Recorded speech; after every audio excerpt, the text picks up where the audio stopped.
সালাম আলাইকুম ভাই সাহেব, দিল্লি ভাই সাহেব,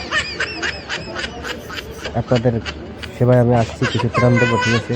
আপনারা দয়া করে আমার একটা করে ভোট দিবেন। আর আমি যদি ভোটে জিততে পারি তাহলে আপনাদের কোনোদিন খাওয়ানোর অভাব হবে না। যত মাছ আছে সব মাছ খেয়ে আপনাদের কাটা দিয়ে দেবো, ঠিক আছে? কাটার কোনো অভাব হইবে না আপনাদের।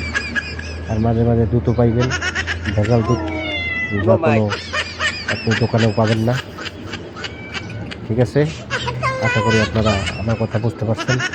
সেকেন্ড কল করেন না, নিরিবিলি বসেন, লড়াচড়া একটু কম করেন, দৌড়ি করে নেই, মারামারি করেন না। মারামারি ভোটের পর করেন, মাইরে বইরা থানায় আসবেন, প্রত্যেকটা মামলা আমি সলভ করে দেবো টাকার বিনিময়ে। ওকে, ঠিক আছে? আপনারা সব ব্যাপারটা বুঝতে পারছেন। ভোটটা কিন্তু আবারই দেবেন। আমি যদি ভোটে জিততে পারি তাহলে তো আপনাদের বাসস্থান মনে করেন একটাও থাকবে না। আপনারা কোথায় থাকবেন না থাকবেন এটা কিন্তু আমি জানি না। ঠিক ঠিক আছে? আবার মারামারি নেই, কাটাকাটি নাই, সব কিছু বলে ভোট কেন্দ্রে যেয়ে ভোটটা দিয়ে দেবেন ঠিক মতো।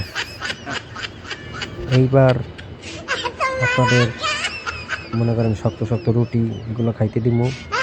আর হইছে পাও ধরে মাপ চাওয়া লাগবে না, ঠিক আছে? বুঝতে পারছি আপনি আমার পাও ধরে মাপছেন। হ্যাঁ, তুই এদিকে আয়। হ্যাঁ, এই যে ভালোবাসাটা দিতে আসি, কিন্তু ভোট দেবা, ঠিক আছে?